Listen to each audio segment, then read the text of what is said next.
നമ്മൾ ഈ ലോകത്തെ താൽക്കാലികമായ നേട്ടങ്ങളെ മനസ്സിലാക്കുന്നുള്ളൂ. തത്വജ്ഞാനിയായ ഒരു മനുഷ്യനോട് ചോദിച്ചു, മനുഷ്യന്റെ ജീവിതത്തെക്കുറിച്ച് നിങ്ങൾക്ക് എന്താണ് പറയാനുള്ളത് എന്ന്. അപ്പോൾ അദ്ദേഹം പറഞ്ഞ മറുപടി എന്താണെന്നറിയുമോ? കുട്ടിയായിരിക്കുമ്പോൾ വലുതാകാൻ വലിയ ആഗ്രഹമാണ്, വലുതായാൽ പിന്നെ കുട്ടിയാകാൻ വലിയ പൂതിയാണ്, പക്ഷേ നടക്കൂല. സ്കൂളിൽ പഠിച്ചപ്പോ അമ്മക്കൊക്കെ ബേബേം ബാല്യക്കാരാവണം, ഇവിടുത്തെ ഭാഷയിൽ പറഞ്ഞാല് വലുതാവണം എന്നുള്ള ബോധിയായിരുന്നു.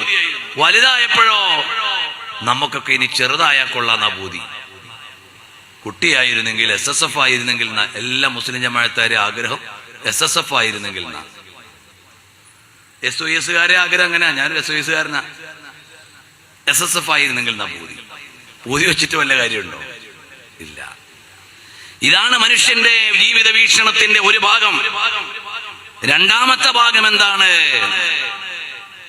ആരോഗ്യം മറന്നുകൊണ്ട് പണമുണ്ടാക്കും, പിന്നെ ആ പണം കൊടുത്ത് ആരോഗ്യം തിരിച്ചു മേടിക്കാൻ നോക്കും, കിട്ടൂല. ഇന്നിപ്പോ നമ്മുടെയൊക്കെ ജീവിതത്തിന്റെ അവസ്ഥ എന്താ? ജോലി ചെയ്യുന്ന കാലത്ത് എല്ലാം മറന്നധ്വാനിച്ചു, പൈസ കിട്ടുന്നുണ്ടാ, ഊണുമില്ല, ഉറക്കമില്ല, ഭക്ഷണമില്ല, ഒന്നുമില്ല. ഇപ്പൊ ഉള്ള പൈസയും കൊണ്ട് കയറി ഇറങ്ങാ, എങ്ങനെങ്കിലും രോഗം ഒന്ന് മാറിക്കിട്ടുമോ എന്ന് വല്ല രക്ഷയുണ്ടോ? ഇല്ല. ജീവിതത്തിന്റെ യാഥാർത്ഥ്യം ഇതാണ്. നമ്മൾ ഓരോരുത്തരും അറിയുന്ന അനുഭവിക്കുന്ന യാഥാർത്ഥ്യമാണത്. നമ്മൾ ഓരോരുത്തരും വിചാരിച്ചുകൊണ്ടിരിക്കുന്നു, നമ്മൾ തടി മറന്ന് പണമുണ്ടാക്കി, ഇപ്പൊ പണയറിയ തടി കിട്ടുമെന്ന്. എവിടെ? സ്ട്രോക്ക് വന്നുപോയി, എത്ര വേണമെങ്കിൽ തരാം, നേരെയാക്കി തരുമോ? എവിടുന്ന് നേരെയാവാനാ? അല്ലാഹു തആല പൂർണ്ണ ശിഫാകൾ നൽകട്ടെ രോഗികൾക്കൊക്കെ. അപ്പൊ ആരോഗ്യം എന്ന് പറയുന്നത് വലിയ നിഅമത്താണ്. നമ്മളത് സംരക്ഷിക്കേണ്ട രീതിയിൽ സംരക്ഷിക്കണം. നമ്മുടെ ഓരോരുത്തരുടെയും ജീവിതക്രമങ്ങൾ നമ്മുടെ ആരോഗ്യത്തെ ഇല്ലായ്മ ചെയ്യുന്നുണ്ട്. പക്ഷേ നമ്മൾ ആരോഗ്യം മറന്നുകൊണ്ട് നല്ല കാര്യത്തിന് വേണ്ടി നമ്മൾ ജീവിച്ചാൽ അല്ലാഹു നമ്മുടെ ആരോഗ്യത്തിൽ ബർക്കത്ത് ചെയ്യും. ഒന്നുകിൽ ആത്മീയമായി സംരക്ഷിക്കണം, അല്ലെങ്കിൽ ഭൗതികമായി സംരക്ഷിക്കണം. രണ്ടുമില്ലെങ്കിൽ വയസ്സാകുമ്പോൾ പൈസ എത്ര എറിഞ്ഞാലും ആരോഗ്യം തിരിച്ചു കിട്ടില്ല. ഇതാണ് മനുഷ്യന്റെ ജീവിതത്തെ കുറിച്ച് പറയാനുള്ളത്. പിന്നീട് മഹാനവറുകളെ പറയുകയാണ്, അതേ ഭൂമിയിലെ വീട് വിശാലമാക്കാൻ പറമ്പിങ്ങനെ വാങ്ങുകയാണ്, പക്ഷേ ഖബർ വിശാലമാക്കാനുള്ള വിചാരമില്ല. 80 വയസ്സായാലും വീടിനെ ഒന്ന് പുതുക്കിയാലോ? ഇനി പുതുക്കുകയാണെങ്കിൽ കുറച്ചൊരു 500 സ്ക്വയർ ഫീറ്റും കൂടെ അധികം വേണം, ഒരു നിലയും കൂടെ കൂടുതൽ വേണം, ലിഫ്റ്റുള്ള വീട് വേണം എന്നാണ് പറയാ. അതേ സമയത്ത് കിടക്കാനുള്ള കൂട്, ആ ഖബറിന്റെ വിശാലതയെ കുറിച്ച് ആലോചിക്കുന്നില്ല. ഇതാണ് മനുഷ്യന്റെ ജീവിതമെന്ന് പറഞ്ഞതുപോലെ നമ്മൾ കാര്യഗൗരവത്തോടെ ജീവിതത്തെ സമീപിക്കണം. ഇവിടെ കുറഞ്ഞ ഒരു ലൈഫേ ഉള്ളൂ, ഇത് നമ്മൾ ഏറ്റവും നല്ലതിന് വേണ്ടി വിനിയോഗിക്കണം. നമ്മുടെ മക്കൾ ആലിമീങ്ങളാകുമ്പോഴാണ് നമ്മൾ ഏറ്റവും കൂടുതൽ അഭിനന്ദിക്കേണ്ടത്, ഏറ്റവും കൂടുതൽ അഭിമാനിക്കേണ്ടത്, ഏറ്റവും കൂടുതൽ സന്തോഷിക്കേണ്ടത്. ഇന്ന് നമ്മുടെ മക്കൾക്ക് ഡോക്ടറാകണമെങ്കിൽ ആകാം, പക്ഷേ അതോടൊപ്പം മതവിദ്യാഭ്യാസം നഷ്ടപ്പെടുത്തേണ്ട ആവശ്യമില്ല. ഇന്ന് അൽഹംദുലില്ലാഹ് നമ്മുടെ മഹാന്മാരായ ഉസ്താദുമാരുടെ കഠിനാധ്വാനം കൊണ്ട് സമന്വയ വിദ്യാഭ്യാസ സ്ഥാപനങ്ങൾ വന്നു. അതുകൊണ്ട് മെഡിക്കൽ കോളേജിൽ മെഡിസിന് പഠിച്ചാലും നിങ്ങളുടെ കുട്ടിക്ക് മതപഠനം ഒഴിവാക്കേണ്ട ആവശ്യമില്ല. നിങ്ങളുടെ മക്കൾ വീട്ടിൽ നിന്ന് +2 പോയി പഠിച്ചു വരുമ്പോൾ കിട്ടുന്നതിനേക്കാൾ കൂടുതൽ മാർക്ക് ദഅ്വാ കോളേജിൽ പഠിക്കുന്ന കുട്ടികൾ കിതാബിന്റെ കൂടെ +1ഉം +2ഉം പഠിക്കുമ്പോൾ വാങ്ങുന്നുണ്ട്. അപ്പോൾ പിന്നെ എന്തിനാണ് അവരുടെ മദ്രസ നഷ്ടപ്പെടുത്തുന്നത്? ഭൗതിക വിദ്യാഭ്യാസം നഷ്ടപ്പെടാതെ തന്നെ അവർക്ക് ആലിമീങ്ങളാവാം, പൊതുവിദ്യാഭ്യാസം നഷ്ടപ്പെടുത്താതെ തന്നെ അവർക്ക് ആലിമീങ്ങളാവാം. എന്റെ കുടുംബത്തിൽ ഒരു കുട്ടി MBBS ചെയ്തു, അയാൾ അഹ്സനിയാണ്. നമ്മുടെ കുടുംബത്തിലെയും നമ്മുടെ പരിചയമുള്ള പല കുടുംബങ്ങളിലെയും മക്കൾ ഇന്ന് എഞ്ചിനീയറിംഗും മെഡിസിനും ഒക്കെ പഠിക്കുമ്പോൾ പാസ്സാകുമ്പോൾ തന്നെ അവര് നല്ല കിതാബ് മനസ്സിലാകുന്ന മക്കളാണ്, യുവപണ്ഡിതന്മാരായിട്ടുണ്ട്. അതുകൊണ്ട് നമുക്ക് അങ്ങനെ തന്നെ അവരെ പഠിപ്പിച്ചു കൊണ്ടുവരാം, സാഹചര്യങ്ങളുണ്ട്. അതുകൊണ്ട് ഉമ്മമാരെ, ഭൗതിക വിദ്യാവാഹനം കൊള്ളാമടോ, ആത്മീയ വിദ്യയാണതിൻ്റെ ബ്രേക്കടോ. മഹാനായ തഴവ ഉസ്താദ് അരനൂറ്റാണ്ട് മുമ്പ് മലബാറിൽ വന്ന് നിരന്തരം വഅ്ള് പറഞ്ഞിരുന്ന മഹാനാണ്. ഒരു 3-4 പതിറ്റാണ്ട് മുമ്പ് ഇവിടെ വന്ന് വഅ്ള് പറഞ്ഞിരുന്ന മഹാനാണ്. അവരുടെ ഓരോ വഅ്ളിലും കവിതകൾ ഇങ്ങനെ വിരിയും. അങ്ങനെ മഹാനവറുകൾ ചൊല്ലിയ വരിയാണ്, ഭൗതിക വിദ്യാവാഹനം കൊള്ളാമടോ, പൊതുവിദ്യാഭ്യാസം നല്ലതു തന്നെ, ആത്മീയ വിദ്യയാണതിൻ്റെ ബ്രേക്കടോ.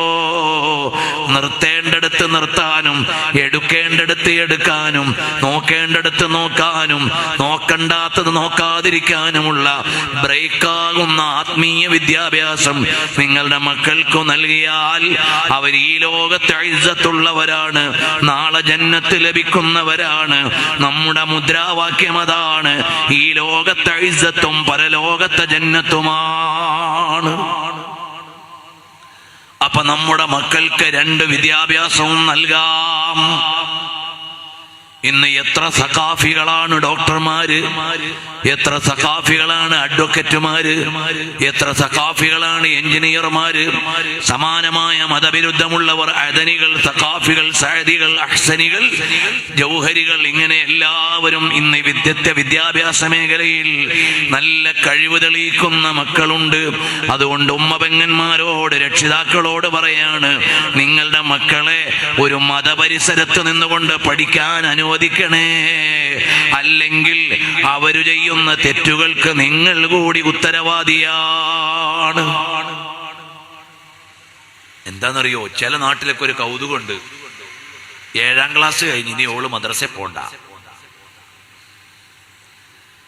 10ാം ക്ലാസ് കഴിഞ്ഞ് 12ാം ക്ലാസ് കഴിഞ്ഞിട്ട് MBBS അഡ്മിഷൻ കിട്ടിയത് ഇവിടെ ഡെറാഡൂണിലാ.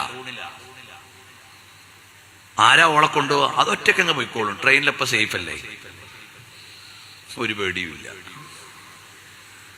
അങ്ങനെ എത്ര ആയിരം മക്കളാപ്പോ യാത്ര ചെയ്ത് പോണത്. വീടിന്റെ തൊട്ടടുത്ത മദ്രസയ്ക്ക് 7ാം ക്ലാസ് കഴിഞ്ഞപ്പോ ഓന് വലുതായില്ലേ, ഓള് പോണ്ട. അതേ സമയത്ത് ഏതോ രാജ്യത്ത്, ഇന്ന് ഇന്ത്യയിലെ സംസ്ഥാനങ്ങളിലല്ല, ഞങ്ങൾ കഴിഞ്ഞ കുറച്ച് മാസങ്ങൾക്ക് മുമ്പ് റഷ്യയിൽ പോയി. റഷ്യയിലുള്ള കുട്ടികൾക്ക് ഇന്ന് വെള്ളിയാഴ്ചയാണോ ശനിയാഴ്ചയാണോ എന്ന് പോലും അറിയൂല. എന്ന് പറഞ്ഞാൽ ഇവിടെ വാങ്ങൊന്നും കേൾക്കുന്ന സ്ഥലമല്ലല്ലോ. അവിടെയുള്ള സെന്റ് പീറ്റേഴ്സ്ബർഗിലും മോസ്കോയിലും ഒക്കെയുള്ള കുട്ടികൾ, അവിടെയുള്ള കുട്ടികൾ, 100 കണക്കിന് മലയാളികൾ അവിടെ പോയി നിന്നുകൊണ്ട് മെഡിക്കൽ കോഴ്സുകൾ ചെയ്യുന്നവരുണ്ട്. കാസാനിൽ ചെന്നപ്പോ 100-300 കുട്ടികളുണ്ട് കേരളത്തിൽ നിന്ന് വന്ന് മെഡിസിൻ പഠിക്കുന്ന കുട്ടികൾ. കാസാനിൽ മാത്രമുണ്ട്. ഇതുപോലെ നിങ്ങൾ നോക്കൂ, ഒരുപാട് രാജ്യത്ത്, ഉസ്ബെക്കിസ്ഥാനിലുണ്ട്, കിർഗിസ്ഥാനിലുണ്ട്, ജോർജിയയിലുണ്ട്, ഈജിപ്തിൽ ഇപ്പൊ പറയുകയും വേണ്ട. 100 കണക്കിന് കുട്ടികൾ ഈജിപ്തിലെ വ്യത്യസ്ത യൂണിവേഴ്സിറ്റികളിൽ, ആൺകുട്ടികളും പെൺകുട്ടികളും നാട്ടിൽ നിന്ന് ഒറ്റക്ക് പോയി അവർ യാത്ര ചെയ്യുന്നു, അവിടെ പോയി താമസിക്കുന്നു. മിക്ക സ്ഥലത്തും അവിടെ യൂണിവേഴ്സിറ്റിയുടെ ക്യാമ്പസിലെ സ്ട്രിക്റ്റഡ് ഹോസ്റ്റൽ പോലുമല്ല, പുറത്ത് റൂമെടുത്തവർ സ്വന്തമായി താമസിക്കുന്നു. പല സ്ഥലത്തും അത്തരം കാരണങ്ങളാൽ ഉത്തരവാദിത്വമില്ലാതെ മക്കൾ ജീവിക്കുന്ന സ്ഥലങ്ങളും ഉണ്ട്. നഊദുബില്ല. പക്ഷെ നമുക്കതൊന്നും പ്രശ്നമല്ല. മോൾ MBBS ആയാൽ മതി, മോൾ MBBS ആയാൽ മതി. എത്ര കൊല്ലാതിന് പഠിക്കണത് നിങ്ങൾ ആലോചിച്ചു നോക്കൂ. ഇപ്പോ ഒരു കുട്ടി ഡോക്ടറായി പ്രാക്ടീസിലേക്ക് വരണമെങ്കിൽ എത്ര കൊല്ലം പഠിക്കണം?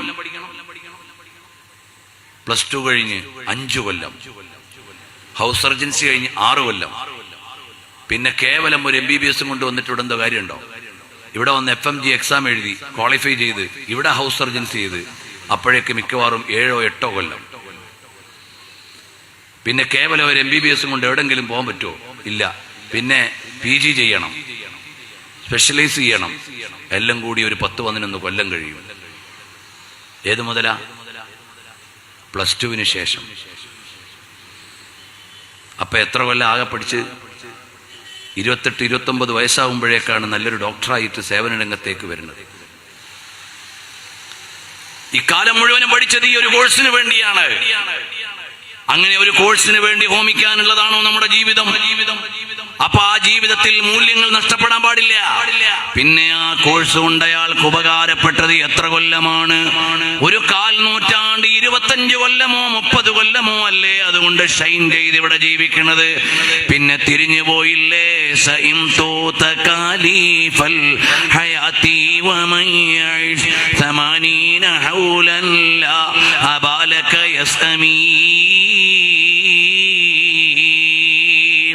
പ്രായാധിക്യമാകുമ്പോ ജീവിതത്തിലെ മധുരങ്ങൾ ഇല്ലായ്മ ചെയ്യപ്പെട്ടു, സുഖങ്ങൾ ഇല്ലായ്മ ചെയ്യപ്പെട്ടു.